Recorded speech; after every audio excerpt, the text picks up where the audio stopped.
Welcome to Pimpy's Investment Chat, where we keep investment talk simple. And here's your host, Pimpy.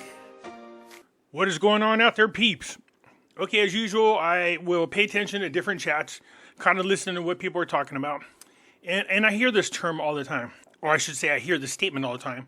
When Iraq goes to its real effective exchange rate, then things will change. I was like, what are you talking about? What do you mean when they go to the real effective exchange rate? I realized once again, there's information being passed around out there that is being used wrong. So let me go ahead and straighten out a couple of things. Because when I asked people to point out some examples, it was brought to my attention. So let's go ahead and fix a couple of things again really quick so that you have a better understanding and that this way you're not being misled. All right, so let's do this. Before we get started, do me a favor, hit the thumbs up button. If you're not a subscriber, please do so, because when you do, it helps out the channel, and I certainly do appreciate it. If you're thinking about buying gold and silver, head on over to our friends at Miles Franklin. The link will be down below in the description. When you make your purchase, make sure you use promo code Pimpy, P-I-M-P-Y, and they'll take care of you. If you have any additional questions, you can reach us over here at this phone number or over here at this particular email. For all orders over $10,000, reach out by email and we'll make sure that you get a great deal. So come on over to Miles Franklin and add to your precious metal inventory. Okay, so it shouldn't be surprising that this is where the information is coming from. Somebody asked me to review this particular video, and I said, I'm not going to do a response video. Look, to be honest with you, a lot of things that Militia Man is saying in this video, I agree with. Not everything, or the way he's wording it, but all the stuff about the natural resources, because I already did a video on that twice. So everything he's mentioning, I mentioned before. So I'm not going to disagree with what he's saying about natural resources. But I do want to straighten up a couple of things real quick. So let's listen in.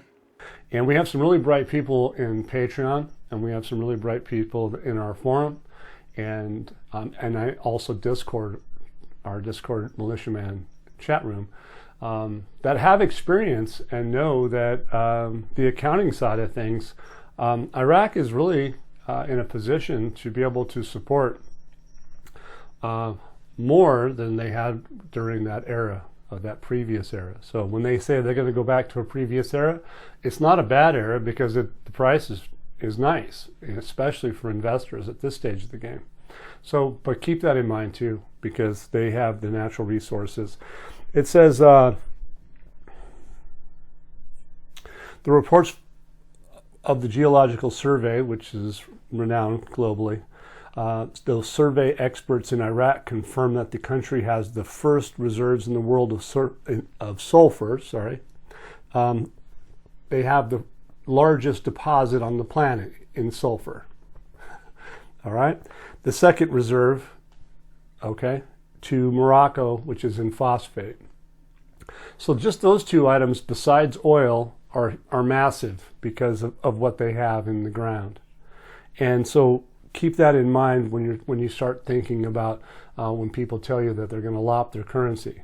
And then remember that they have decreased their inflation from 7% to 4%. So here we go. He's about to say something again and then turn around and contradict himself. But first and foremost, yeah, the sulfates, I know about that. I spoke about that in a video a couple of times. I agree with it. Iraq is number one exporter of sulfate, so I don't disagree with that at all. But let's continue. Those people that suggest that they're going to lop the currency, ask them about that.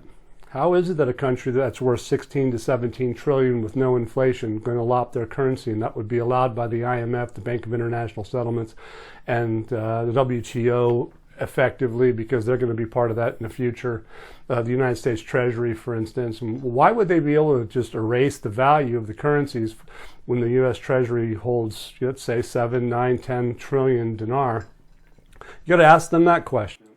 Well, I'm glad you asked there, Militia Man. Allow me to go ahead and respond. Okay, first of all, nobody knows how much dinar the U.S. government has. Nobody does. You can speculate all you want. You don't know how much dinar they actually have. Second of all, the IMF, the WTO, and World Bank, and whoever else don't have a say-so in whether or not Iraq lops off their zeros. That is decided by the Central Bank of Iraq as well as the government of Iraq. Again, you're confusing the lopping of the zeros, the deletion of the zeros, the reducing of the zeros, the removing of the zeros as somehow a loss in value. It is a neutral event. It doesn't affect outside investment into the Iraqi dinar. I told you when you remove the zeros, all you're doing is lowering the nominal value of the currency. It has nothing to do with Iraq's exchange rate versus other world currencies. Nothing whatsoever. So that makes no sense what you're saying. It shouldn't be surprising because I can clearly see you have no idea what the hell the deletion of the zeros are. But to prove my point, listen further. I don't need to answer the questions because this is what's in the news. This is what's reality. And some of the brightest minds, I think, in the world that happen to be investors in the Iraqi dinar support what I'm talking about. No, they don't, because the brightest minds in the world are not invested in the Iraqi dinar, first of all. Second of all, they wouldn't support it because what you're saying is just bullshit.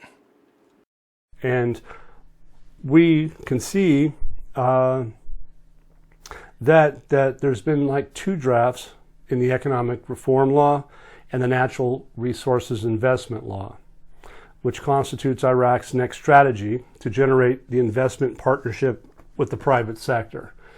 So if you think about it for a second, that right there is that why in the world would anybody want to invest into Iraq if they were going to put their money into Iraq and then they were going to lose? Because if you invest your money in Iraq and they lop their currency, you're not going to make any money. There's no value in it. It's a neutral event. Yeah, you heard him right. Why would you want to invest your money in Iraq since lopping of the zeros is now a neutral event? Not even a minute before this, he was saying you were losing money and losing value to now it's a neutral event. Does that make sense to anybody? Oh my gosh. You know, he obviously doesn't listen to his own recordings and catch himself. You know, that makes no sense. What do you mean, why would anybody invest in Iraqi dinar if they lop out the zeros? It's a neutral event. Because everybody knows the future of Iraq is bright. He's like shooting himself in the foot. He's like, why the hell are you guys investing in Iraqi dinar? Why? It's going to lose money according to his way of thinking. The deletion of the zeros, the removal, the lopping of the zeros are all a neutral event. It doesn't do anything to the exchange rate against other currencies. Even if they remove the zeros and you now deal with lower denominations, the future for Iraq is bright. And they're obviously going to change the exchange rate as time goes on because their economy is going to grow by leaps and bounds as long as they don't shoot themselves in the foot as well. Great job, militiaman. You constantly contradict your own self, which is hilarious.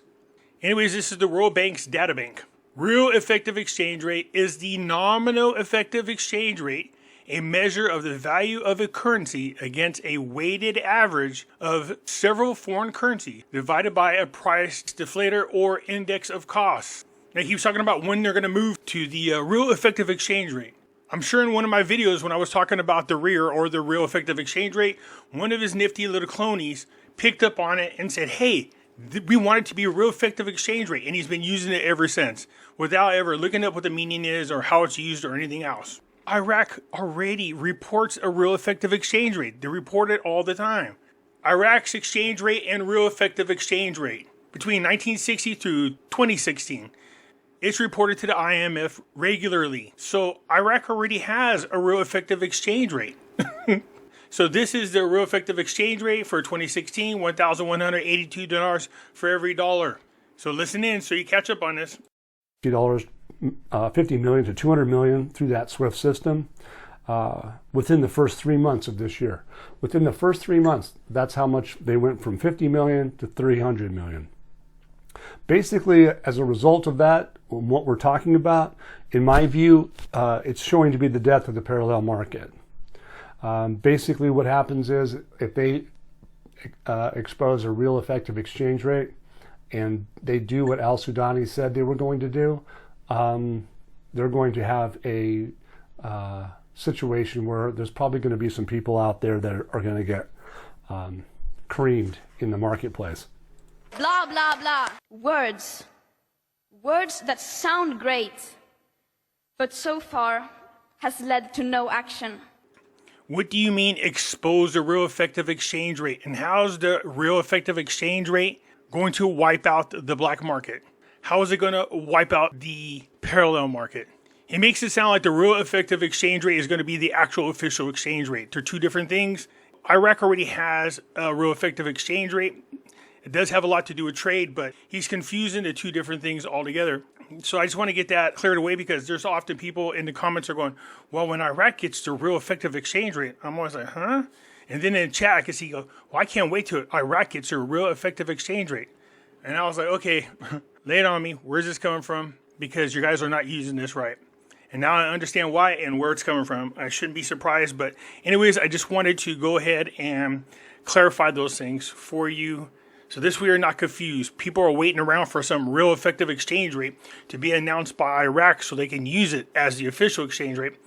You guys, they already have a real effective exchange rate. It's reported all the time. But don't confuse the real effective exchange rate for the official exchange rate. As far as him asking the question, how are they going to lop off the zeros? You said it yourself. Lopping off the zeros is a neutral event. So how in one breath you could say people are going to lose money in their investment if they lop off the zeros? And why did you bring in the World Trade Organization and the IMF and the World Bank and the U.S. Treasury?